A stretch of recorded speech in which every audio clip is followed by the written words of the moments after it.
Shalom, shalom, shalom, Shabbat shalom a todos y a todas en el nombre y por los méritos del Mesías Yeshua. Yeshua es el Mesías. Shalom, shalom, Shabbat shalom. Él es el Mesías, no hay otro. No hay forma, Shabbat shalom. No hay forma de que haya otro Mesías, porque después de Yeshua el templo fue destruido. No hay condiciones para el arribo de otro Mesías que no sea Yeshua. La Torá, la parashá de esta semana, Vayekel y reunió, comienza haciendo un recordatorio de el Shabbat.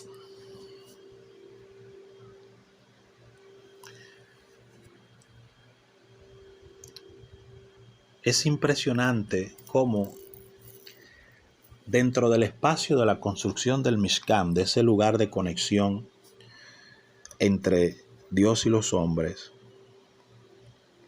como una plataforma energética para unir el alma y la conciencia de los seres humanos con la conciencia y la energía divina.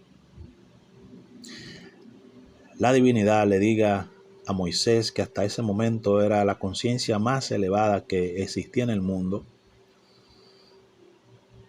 reúnelos a ellos, reúne a la congregación Kahal Israel, Vaikra Kahal Israel, y diles: estas son las cosas que deben de hacer al Eterno. Oiga bien estas palabras. Esto hay que escucharlo en este día, porque hemos nacido en un contexto donde todo lo que viene de Dios para los hombres de esta generación está abolido. Y la palabra de Dios permanece en el tiempo, porque la fuente de donde ella sale es eterna. Y la eternidad no tiene límites, pero no tiene fin. Y Hashem se asegura de que Moisés le diga al pueblo de Israel que está inaugurando un lugar de reunión. Le está haciendo entender que ese lugar de reunión no tendría sentido alguno si no se acuerdan del Shabbat.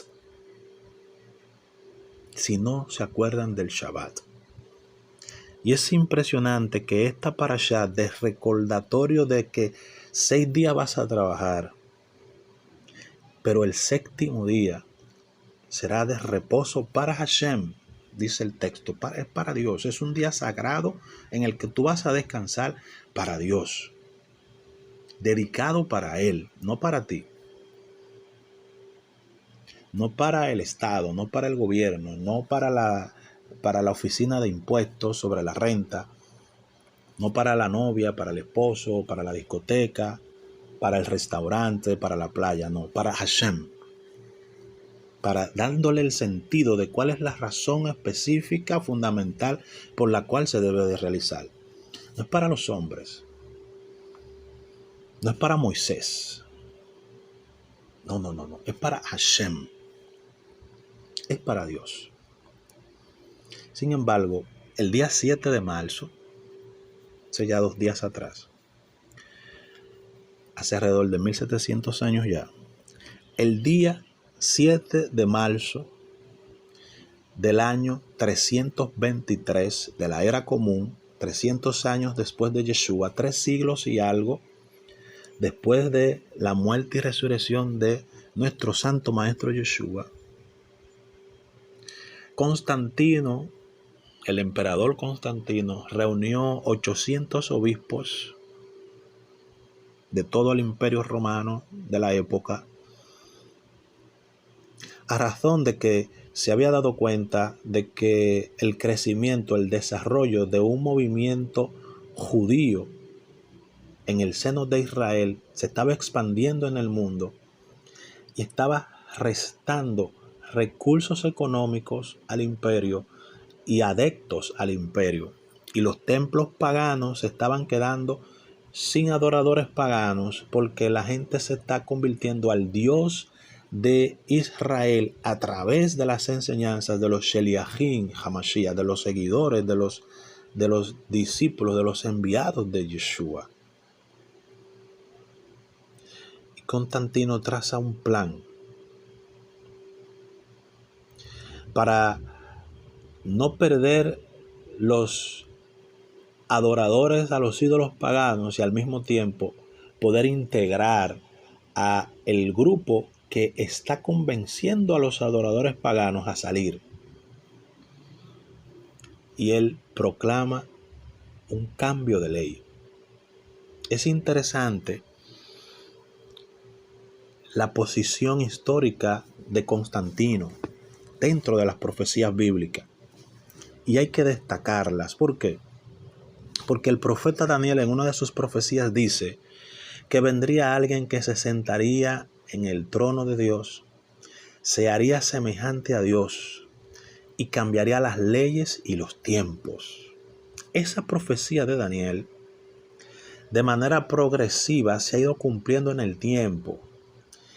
Y uno de los eventos más puntuales en donde esa profecía tuvo su máximo clímax fue en el año 323, el día 7 de marzo, cuando Constantino, sentado en la silla imperial, asumió ser el más alto líder espiritual del mundo, por encima de los obispos y sacerdotes que habían en esa reunión, y estableció cambios significativos en la fe que afectan hasta el día de hoy. Uno de esos cambios significativos que Constantino estableció en la fe, que prima hasta el día de hoy, fue el cambio, la sustitución del sábado, del Shabbat, como día de adoración, por el domingo, que se adoraba en el Imperio Romano al dios Sol, que es de donde viene el concepto inglés de Sunday, día del sol. Porque en el día domingo, el primer día de la semana, se adoraba a Dominus Dei, a quien tenía el dominio en el día, que era el sol, porque los romanos tenían un sistema litúrgico astral y reconocían cada día el poder, el dominio de un astro que regía en ese día, o rige hasta el día de hoy en ese día. Y era importante para Constantino integrar tanto a los creyentes en la fe en Yeshua que venían del judaísmo, como aquellas personas paganas que habían adorado a ídolos y que ahora estaban haciendo un proceso de teshuvá al Dios de Israel, que les restaba fuerza e influencia al imperio de la época. Y Constantino cumplió al dedillo las profecías de Daniel, sentándose en el trono por encima de todos los líderes religiosos, y cambiar los tiempos y la ley. Y no solo cambió el Shabbat por el domingo, decretando en esa ley, que la pueden buscar en Google, Concilio de Nicea 323, día 7 de marzo, y ahí van a ver todos los cambios que hizo Constantino. Aparte de cambiar el Shabbat por el domingo y establecer que el Shabbat sea un día de trabajo, literalmente dice, y cerremos las plazas los domingos para que no tengamos nada que ver con esa chusma de los judíos. Literalmente dice Constantino eso. Cambió la Pascua, el Pesaj del mes de Abid, por la Semana Santa. Es Constantino quien comienza a darle una estructura litúrgica al cristianismo emergente, al catolicismo antiguo, sobre la base de su poder e influencia en el mundo como emperador. No es la Torá, no es la gracia que da por abolida la ley. Es Constantino que comienza un proceso de anulación de la ley divina, que es eterna, como está escrito: pasarán el cielo y la tierra, pero su palabra no pasará. Su palabra no pasará. Entonces el domingo pasó a ser, 300 años después de Yeshua, el día de reunión espiritual para los cristianos. Y comenzó a desarrollarse una serie de tesis, como que el Mesías había resucitado el domingo y por ende el día de adoración debe de ser el domingo. Pero el consejo de la Torá nos dice otra cosa. Cuando analizamos el contexto de la muerte y resurrección de Yeshua, Yeshua hasta en su muerte procuró guardar el Shabbat. Hasta en su muerte procuró guardar el Shabbat. Y el momento de la resurrección de Yeshua es finalizando el Shabbat. Cuando termina el Shabbat, resucita.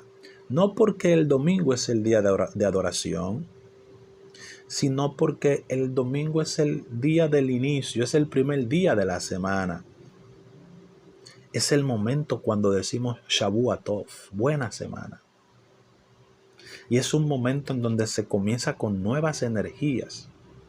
Él observó el Shabbat aún en el sepulcro y resucitó terminado el Shabbat, porque ya se podía trabajar, porque ya se podía hacer obras de humanos.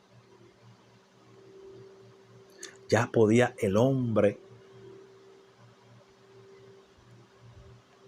estrenar su fuerza para su sustento. Entonces, Constantino, al igual que Antíoco Epífanes, prohibieron la ley.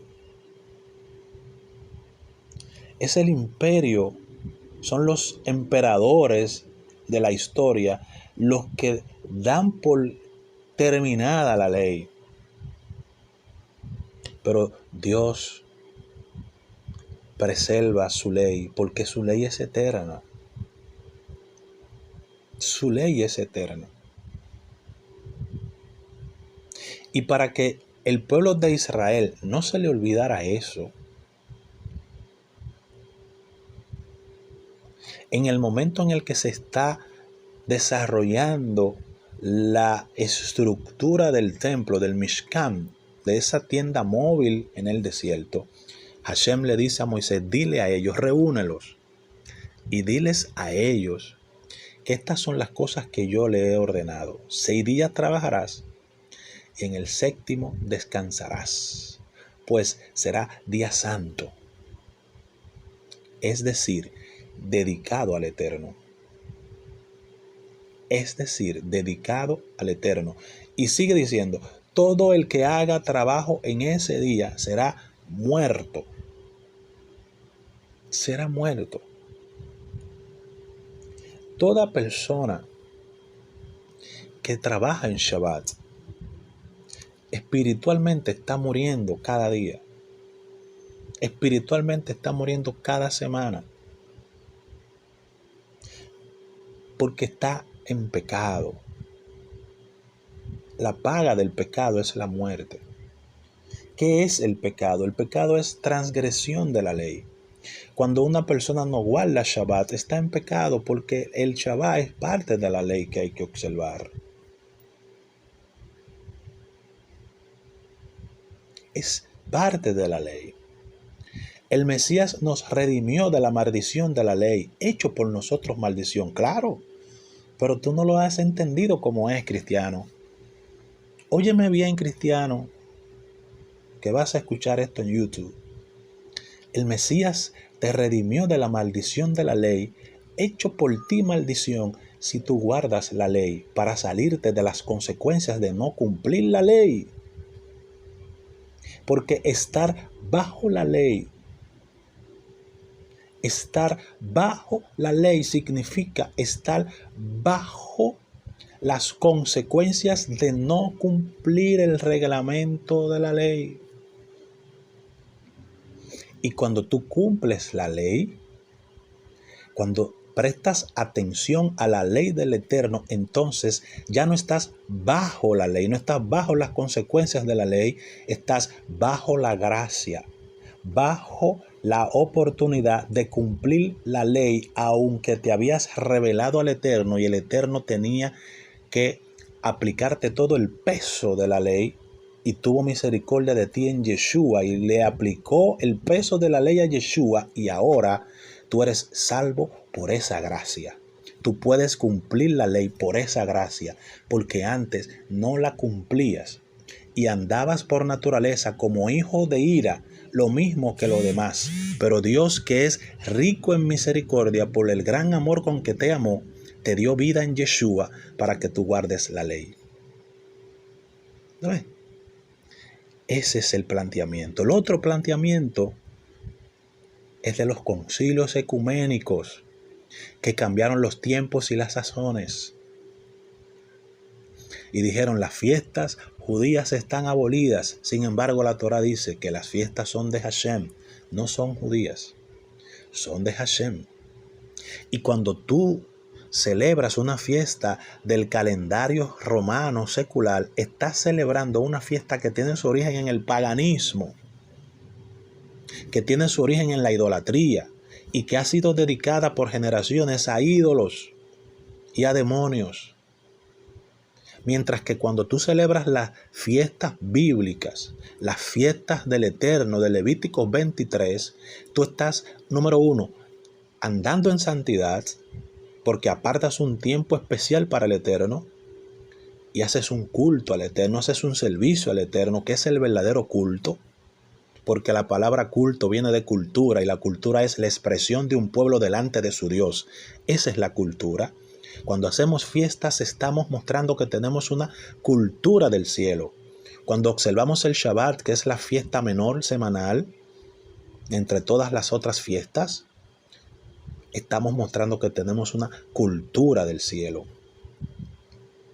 Y los redimidos, que habla el Apocalipsis, que tendrán una señal que los acompaña, la señal distintiva de los redimidos es la observancia del Shabbat. Por eso hay una corriente adventista que habla de las leyes dominicales, que son para ellos el sello de la bestia. La observancia del domingo y las leyes que establecieron los emperadores romanos de observar el domingo, para una corriente adventista es el sello de la bestia, el 666. Y aunque para nosotros no es directamente el sello de la bestia, guarda mucha relación con él. Entonces, observar la ley del Eterno, celebrar las fiestas bíblicas del Eterno, es santidad, es kedushá, es estar en la gracia. Porque antes no tenías ni mente ni idea de que eso se tenía que hacer. Y como no tenías ni mente ni idea y andabas en tus propios caminos, estabas condenado al castigo. Pero Dios tuvo misericordia en, si tú saberlo, te dio la oportunidad de restaurar tu relación con Él a través de Yeshua, y ahora estás bajo la gracia de poder cumplir la ley y observar las fiestas bíblicas. Esa es la gracia. Esa es la divina gracia. Que ahora podemos, sin andarlo buscando, guardar los mandamientos de Dios para no estar en pecado. Y las consecuencias que vendrían sobre nosotros por no haber cumplido la ley cayeron sobre Yeshua, como está escrito en el profeta: el castigo de nuestra paz fue sobre él, y por sus llagas nosotros fuimos curados. Esa gracia que se derramó en Yeshua nos da la oportunidad ahora de cumplir la ley de Dios, de guardar el mandamiento de Dios. otra justificación histórica que ha asumido el cristianismo son los debates de Yeshua con los parushim y los shoftim, con los jueces y los fariseos de esa época, de su generación. El problema de Yeshua no era la ley de Dios. El conflicto y los debates que Yeshua tenía con ellos era en cuanto a las prohibiciones por encima que le ponían a la Torá y a la gente, que no tenía nada que ver con la ley. Lo que Yeshua y sus seguidores hicieron fue sacar del anonimato la ley de Dios. Cuando vemos en una concordancia bíblica los versículos de los dichos de Yeshua, las cosas que Yeshua dice, el 97% de sus dichos son de la Torá. Por ejemplo, cuando fue tentado en el desierto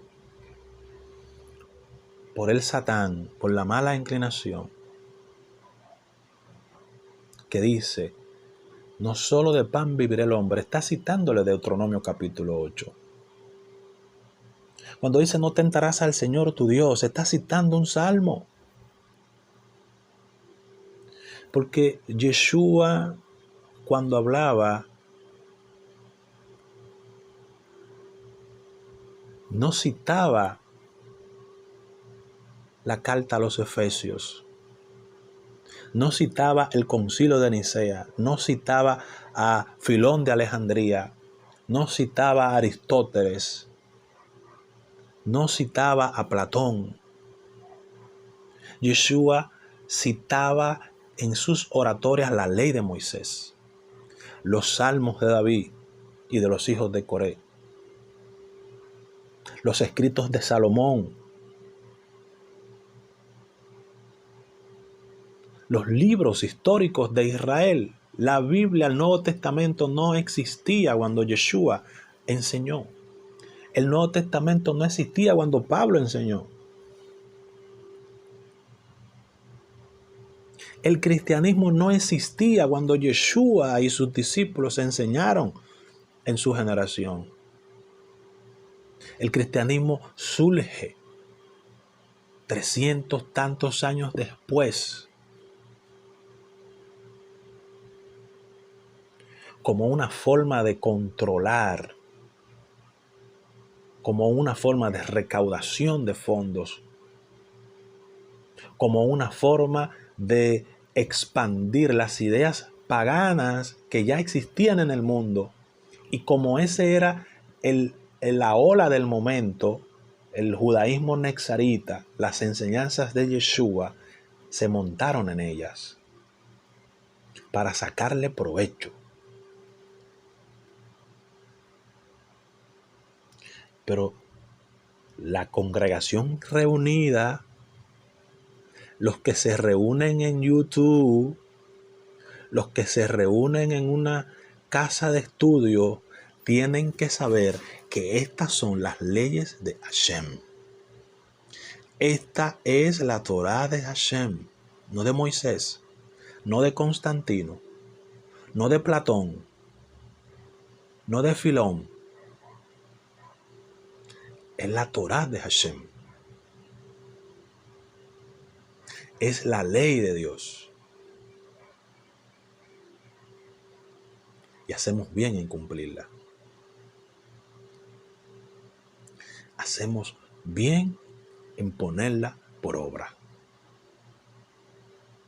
Entonces, cuando te reúnas, cuando estés en tus reuniones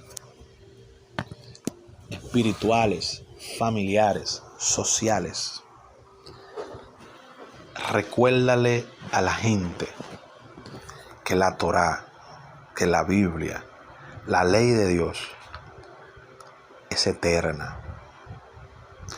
Que así como Dios no puede cambiar porque Él es inmutable, su palabra tampoco puede cambiar. Hashem no tiene doble ánimo. Hashem no le da bipolaridad. Hashem no sufre crisis de ansiedad ni de depresión. Hashem se mantiene siendo como es desde la eternidad.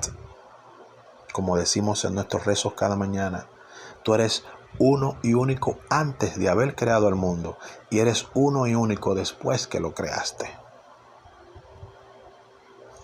No hay cambios en ningún modo en Hashem. Por lo tanto, su palabra no puede cambiar. Porque si su palabra cambia, Él es cambiante. Hasbe Shalom. Si Dios cambia de parecer, su palabra cambia de parecer. Y si su palabra y Él cambian de parecer, Él deja de ser Dios. Lo que lo hace particularmente ser Dios, ser quien es Él, es su naturaleza inmutable, su imposibilidad de cambiar. Es imposible para Dios cambiar. Por eso no existe la ley y la gracia, una cosa aparte de la otra. La ley y la gracia son dos caras de la misma moneda. La ley es lo que nosotros tenemos que cumplir sí o sí. La gracia es la oportunidad de cumplir la ley cuando no quisimos cumplirla. Ahora, piensa, tú que me escuchas en YouTube, que vienes del cristianismo, piensa un poquito en esto. Cuando tú decides servirle a Dios, tú no sirves a Dios producto de la imaginación. No te inventas una forma de cómo servirle a Dios, sino que tomas la Biblia y haces lo que la Biblia te dice que hagas.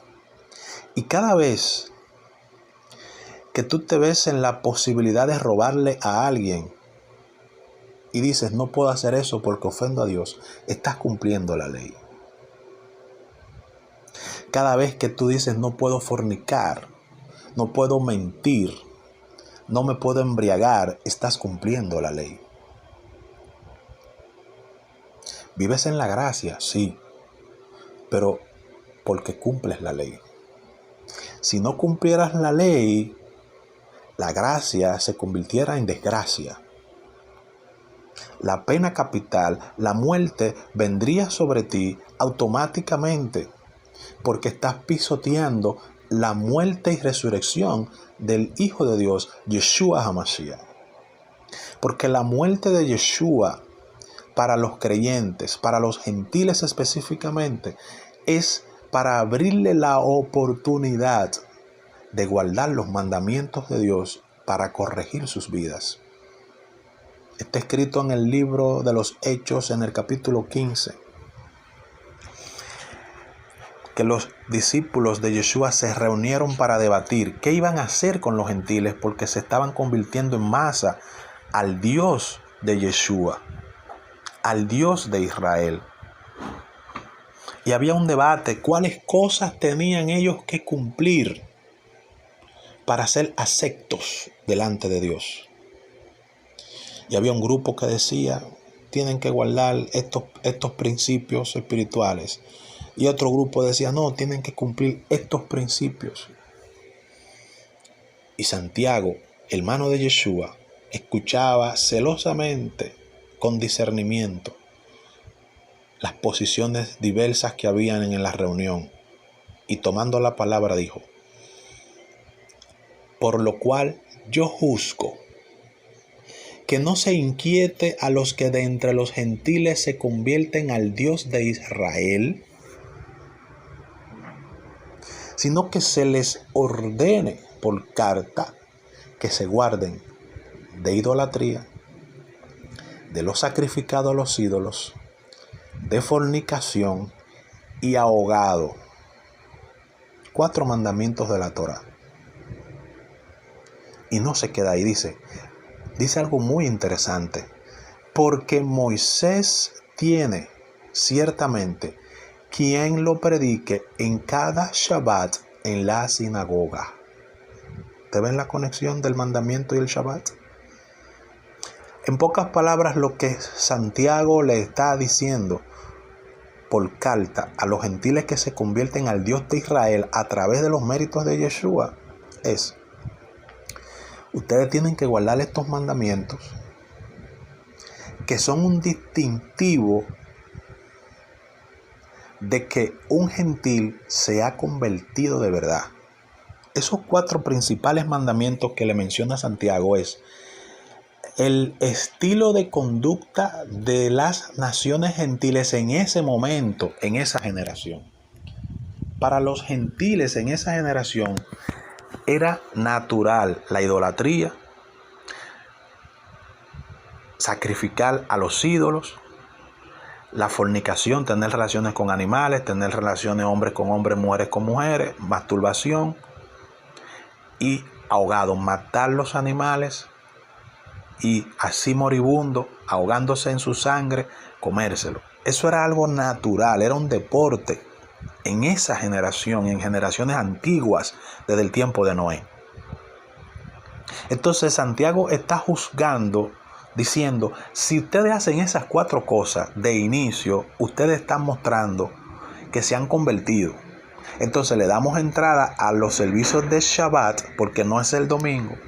Santiago lo deja establecido, dice, porque cada Shabbat Moisés tiene quien lo predique en la sinagoga. O sea, nos damos cuenta que te has convertido porque has dejado de hacer esas 4 cosas.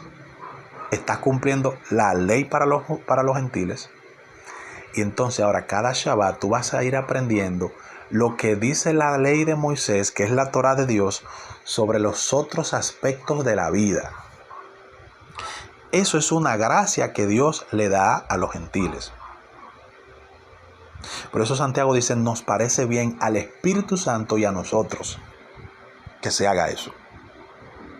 Porque ha sido una gracia dada a los gentiles, porque hasta ese momento los gentiles no tenían ingreso a las comunidades judías, eran mal vistos por su mal comportamiento.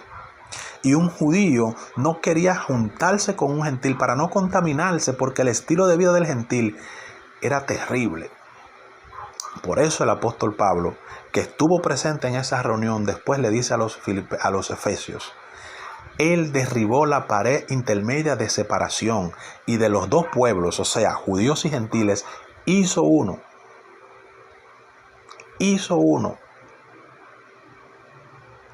Ya no eres extranjero ni advenedizo. O sea, tú no eres un aparecido ya, tú no eres un presentado.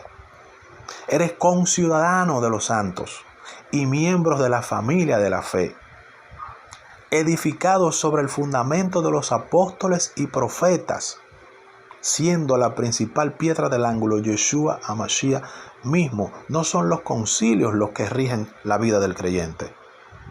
No son las leyes dominicales que deben de regir la vida del creyente. No son los decretos papales, emperatoriales, romanos, legales, los que deben regir la vida del creyente. Es el fundamento de los apóstoles y los profetas. Ese es el fundamento. Y basado en ese fundamento es que Hashem le dice a Moshe en esta parashá: reúne la congregación y dile a ellos que 6 días trabajarán y el 7º día es un día santo para el Eterno. En pocas palabras, tenemos 6 días para hacer todo lo que queramos hacer en cuanto a la búsqueda de nuestro bienestar material.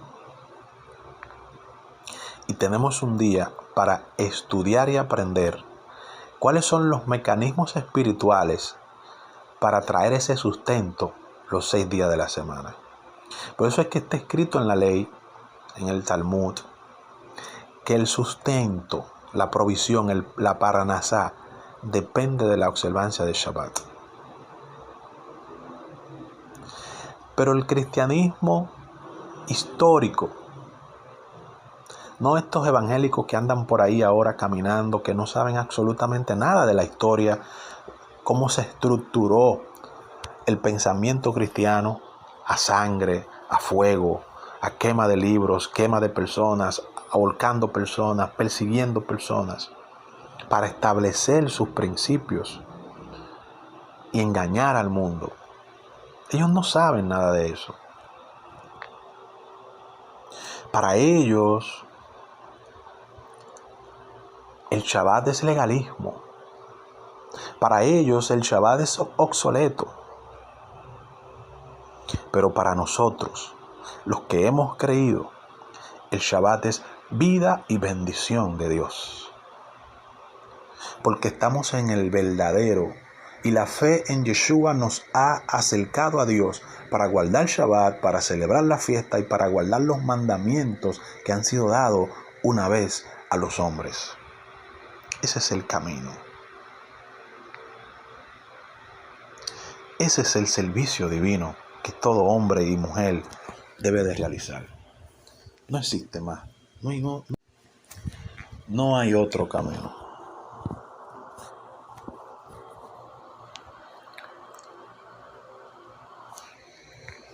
Por esa razón, es de vital importancia estudiar las Escrituras, escudriñar las Escrituras día y noche, todo el tiempo. Porque uno no puede ser arrastrado por ideas y pensamientos ajenos a la Torá y ajenos al judaísmo de Yeshua. Yeshua, el Mesías, a quien dicen los cristianos que siguen, nunca se salió del marco de la Torá. El judaísmo de Yeshua es un judaísmo auténtico. Yeshua nació como judío, pero vivió como judío, murió como judío. Yeshua recibió judía sepultura. Fue embalsamado judíamente como en la época. Nació como judío, de una madre judía, de un padre judío. Fue circuncidado al 8º día como manda la ley. Cumplió la ley al 8º día. Fue presentado en el templo a los 30 días, como dice la Torá en Levítico, que el niño debe ser presentado a los 30 días. Hizo su bar mitzvah a los 12 años o 13 años, que se le perdió en el templo hablando con los rabinos. Se despistaron sus padres y no se dieron cuenta hasta muy tarde que él se había quedado. Comenzó su ministerio a los 30 años. Recibió la inmersión, la purificación, el rito de purificación de manos de Yohanan, su primo, conocido en el cristianismo como Juan el Bautista. Hizo su proceso de iniciación al ministerio. Recibió el Espíritu Santo, que es un concepto judío también, Ruach HaKodesh. Se posó visiblemente como una paloma sobre él cuando se purificó en las aguas, para iniciar su servicio divino, su servicio a Hashem, como era costumbre en esa época. Como era costumbre en esa época. Cuando sus discípulos le pidieron que les enseñara el orden de la oración, él no dijo: cuando oren, oren así: Dios te salve María, llena eres de gracia. No. Cuando oren, oren así: Padre nuestro que estás en el cielo, santificado sea tu nombre. Un concepto judío de santificar el nombre de Hashem, que se llama Kiddush Hashem, conocido entre los judíos. No estaba diciendo algo nuevo.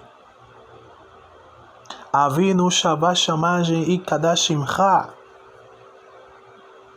Es un concepto judío No es un concepto cristiano. El Padre Nuestro no es la oración cristiana. El Padre Nuestro es una oración judía, dicha por un judío con conceptos judíos a judíos que le escucharon decirla. Yeshua no es el Cristo de la iglesia. Yeshua es el Mesías de Israel.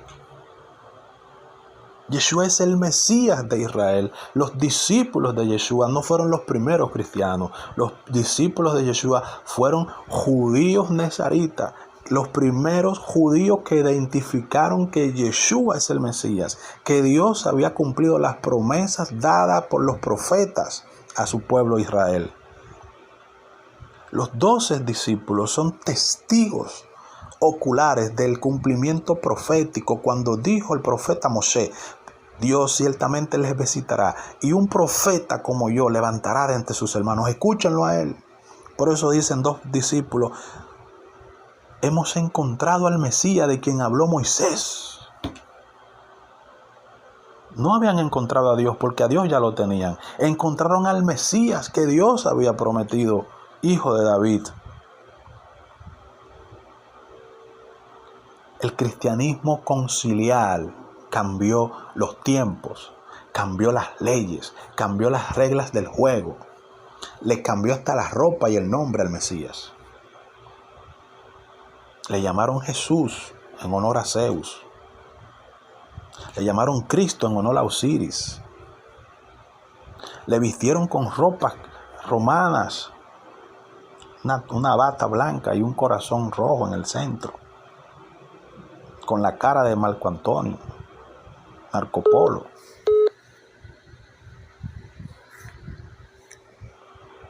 Yeshua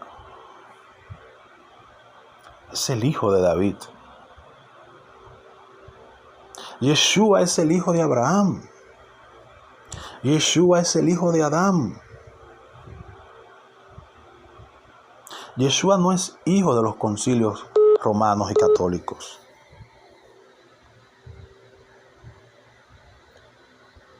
Yeshua es el Mesías de Israel. Y en ese contexto es que hay que verlo. Es en ese contexto que hay que estudiarlo, que hay que verlo, que hay que acercarse a él. Y en ese contexto es que hay que servir al Dios de Abraham, a Hashem Zebaot.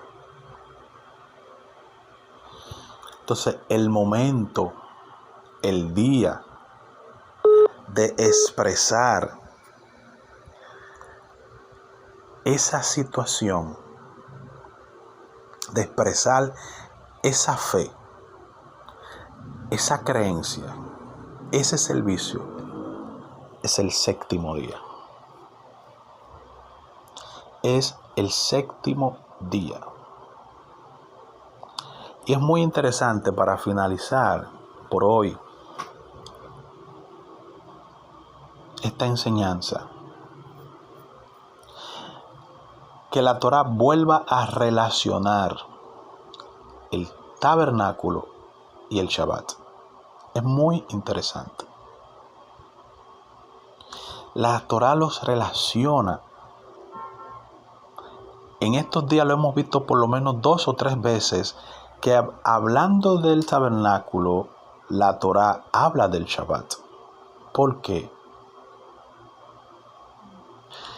Porque no solamente el tabernáculo o el templo está erigido, está levantado, fue levantado para celebrar en él los sábados, sino que en ausencia del tabernáculo,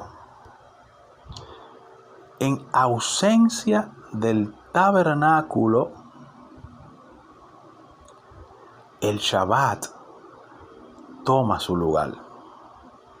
El Shabbat nos reúne a todos en la dimensión del tiempo. Por eso estamos aquí reunidos, unos en la capital, otros en San Pedro, otros en Estados Unidos, otros en Santiago. En virtud del Shabbat, en honor del Shabbat. Pero cuando el templo está en pie, dice, vendrá todo varón delante de mí, a presentarse delante de mí. Hay que ir al templo. Pero el Shabbat nos reúne a todos, donde quiera que estemos. Y todos venimos delante de Dios en cualquier lugar. Pero cuando el templo está en pie, dice la Torah, en el lugar que yo escogiere para poner allí mi nombre. ¿Te ve? Observar el Shabbat incluso es una gracia.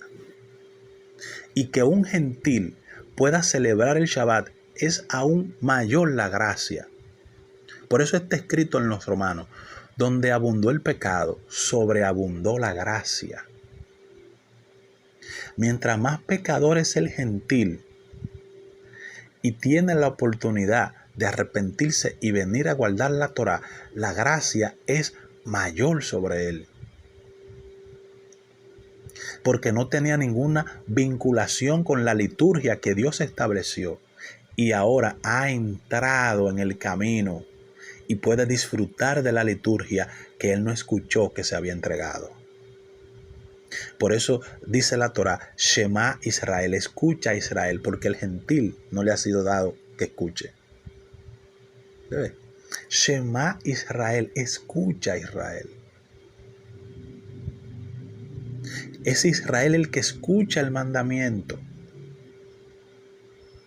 Y el gentil está obligado a aprender de Israel. Por eso está escrito Shema Israel. Y donde aumentó el pecado, aumenta la gracia. La gracia para los gentiles es aprender la ley que el judío escuchó en el Sinaí. La gracia para los gentiles es escuchar, es recibir las enseñanzas del Mesías judío que dijo, la salvación viene de los judíos. La salvación viene de los judíos, no de Roma, no de Grecia, no de Estados Unidos. La salvación viene de Israel. Shabbat Shalom. Que Dios, el Dios de Israel, te bendiga a ti y a los tuyos mediante los méritos de su Hijo, Yeshua HaMashiach, el Mesías judío. Shabbat Shalom.